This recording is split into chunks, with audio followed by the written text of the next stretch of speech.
What up, y'all? It's your boy, Seven Figure Stan, and I'm hoping on this YouTube channel right here, I can just be my raw, natural self. I'm gonna give y'all the business game, but I wanna pull in from the places that I see out in the world that are driving culture, and I want to break down how I was able to build what I was able to build inside the t-shirt space and what I'm building right now, and all the methodology behind what I believe and how I believe you can become successful is based on what I see in the music industry and rap, and it's so many parallels in real life business. Like, I do marketing consulting, and at a high level, everything that they complain about in the music industry is the same thing you'll face trying to climb the corporate ladder, especially from an independent standpoint. And the way that I see it, before I tell you guys what my LaRussell experience is, because I'm a person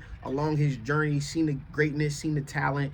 I set up a deal for him with a company that was kind of like off the radar what he was doing, but I seen LaRussell printing out of his garage, rapping, had his homies with him, and I'm like, yo, I like that, right? And he was making shirts, and I was working at a company who made the transfers or prints for the shirts, and I'm like, yo, we got to get behind this guy. So I took it back, we closed the deal, yada, yada, yada. But before I get down that line, I want you guys to understand how I see it.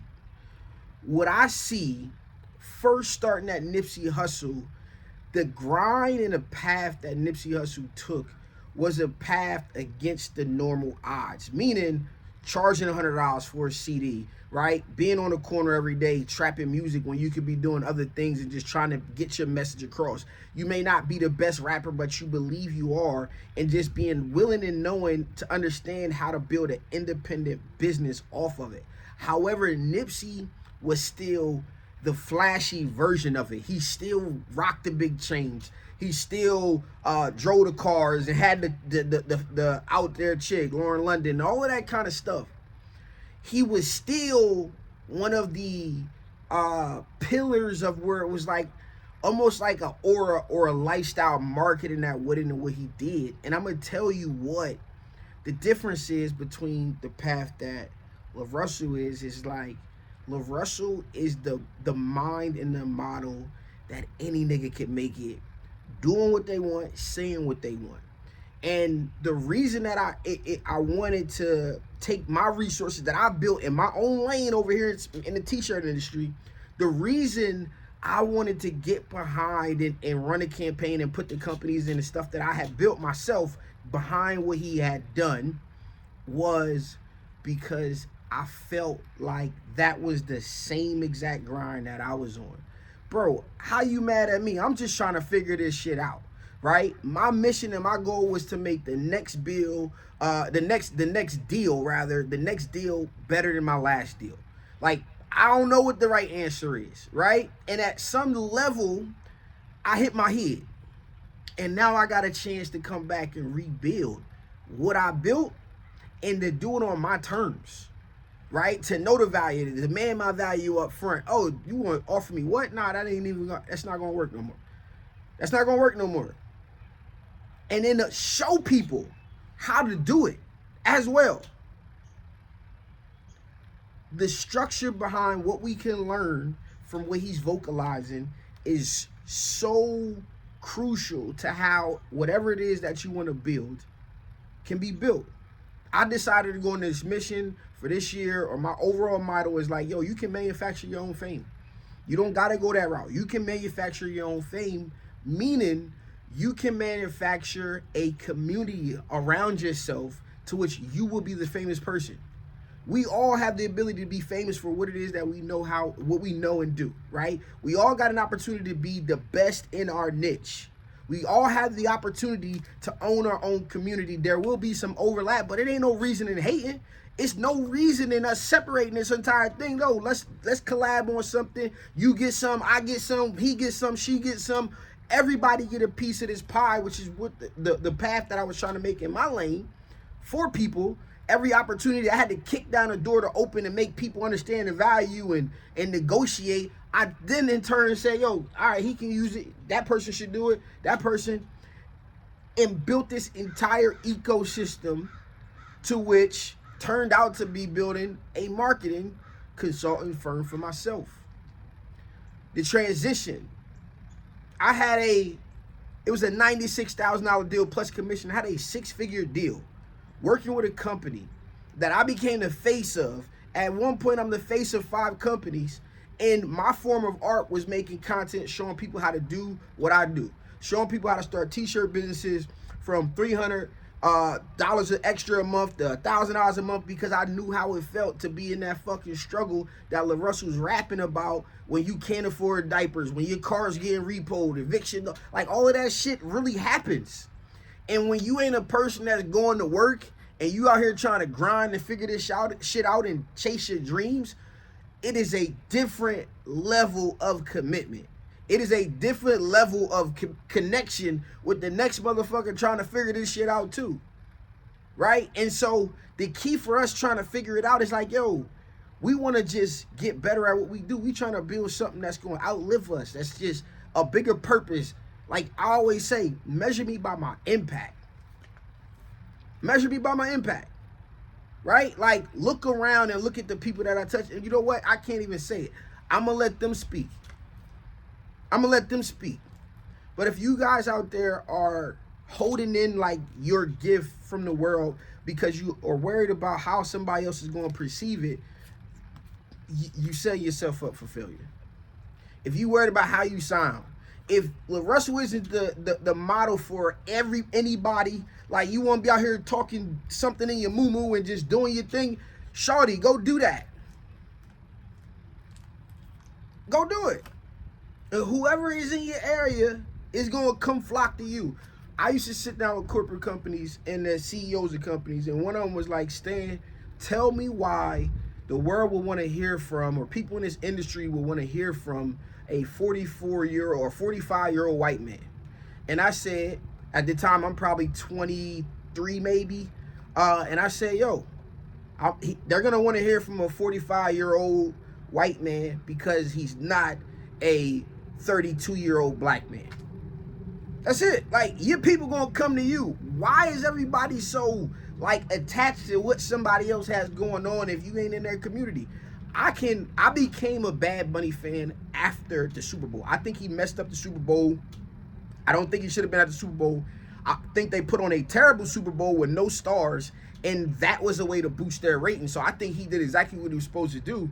But looking at what he put on for his people and his community after the fact and understand, I just can't vibe with the music. Like, if I'm in Mexico and I'm drunk on endless drinks because I got an all-inclusive, I can vibe to any music. But in the middle of the Super Bowl, I'm just trying to watch some ball. I want to hear something. I'd much rather country music because I get down with that. But I don't even know what you're saying. I don't know what's going on. I can't just get with the vibe on a regular night, which most men aren't or can't. And so I think he messed up the Super Bowl. But I'm a fan of Bad Bunny. I'm a fan of what he put on in the thought process behind it. It was probably better than what Kendrick Lamar did. Putting that lady on the screen from New York with the last pub from the Puerto Rican descent, with her address on the screen, is monumental. When you got the power, the gatekeepers have been removed via social media, being able to go direct to consumer. But when you really think about it, we're all gatekeepers now. If you build an audience, you can put other people in place, position, bring light to shit that is just positive and what's going on well. And so my LaRussell experience was, I reached out to him with these connections from the t-shirt industry.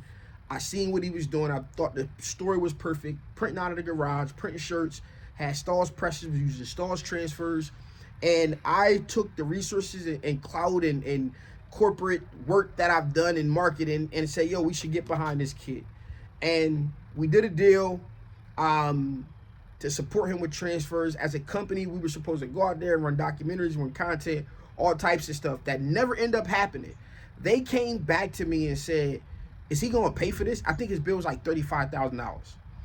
He's like, is he going to pay for this? And I'm like, no, why would he pay for it? We're supposed to be doing X, Y, and Z. This is what we agreed to do. And this is how he's going to see value. You're not seeing value because you're not keeping up your end of the deal.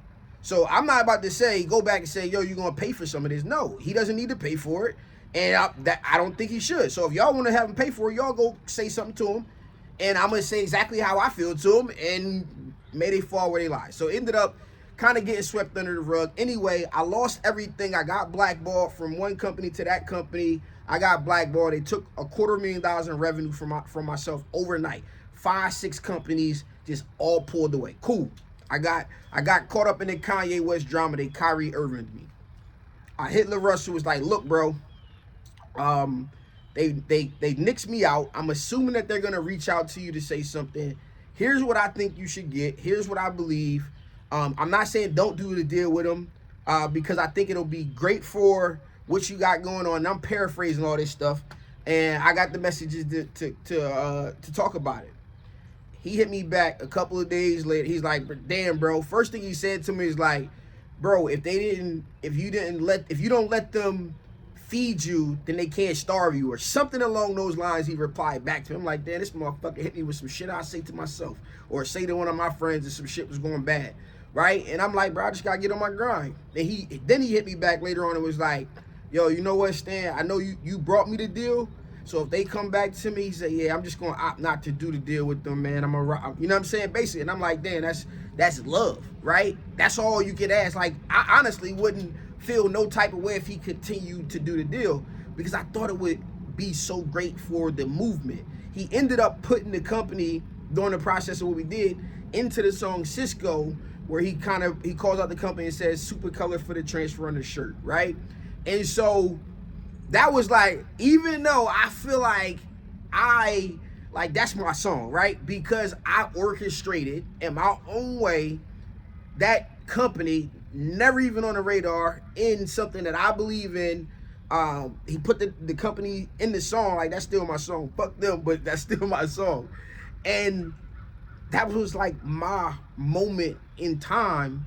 And it's like, as a person walking that independent, like, I'm a consultant. I got my own company, I do my own business, and you pay me as a consultant. Walking that independent grind in the marketing space, like, the music he makes is a soundtrack to what someone walking this dream life and just trying to figure it out as an entrepreneur, and put business behind what they're doing, and just build something that they can be proud of. Like, you gotta respect it. And you need different levels of support for things that you don't ever want to do, or even in a space where it's things that now I know, bro, I'd much rather just pay to learn that. I done paid a couple of mentors to learn specific skill sets and things that I needed to know to make my business better. Why wouldn't I partner? I don't want to print a transfer in the t-shirt space. I don't want to do this type of work. Why wouldn't I partner with somebody that could do that type of work and put my input into something and make a product that's going to work on my behalf the way I need it to work, or the way that I believe my community needs it to work? This shit's diabolical. But I just wanted to make this YouTube video for you guys because, I don't know, man. I feel like my new content path is taking me on a route that says, show people what you study. And you can't get the stuff that I study, like, in these super business version videos. Like, I gotta draw the parallels and point out the business that you see from, like, a Joe Buttons, a Charlemagne, and break it down in a corporate translator way that I have done in the past, to like, yo, this is fucking epic. This is monumental. You can learn from this. You can maneuver in this way. This is how you can build a business now, today, on the internet, via content. Even if you don't want to make content, you can get other people involved with your business that makes content. You can sponsor a podcast and understand how you can make the deal work for both sides. It's so much opportunity in the world that we're in front of right now. It's ridiculous. I've been able to do this shit on my cell phone. I couldn't believe it. $250,000 business built on a cell phone with the laptop. That was fucking, it's crazy to look back and see what happened, but it didn't come from like a viral strategy. No, I just did the work every day. I did the work every day. I don't complain about my last deal. I make the next one better. I just try to elevate everything that I touch. and took a company from $300,000, $200,000 a month to $2.3 million a month. I took a company from $300,000 a year to $1.2 million a year. I ran $1 million campaign with another company.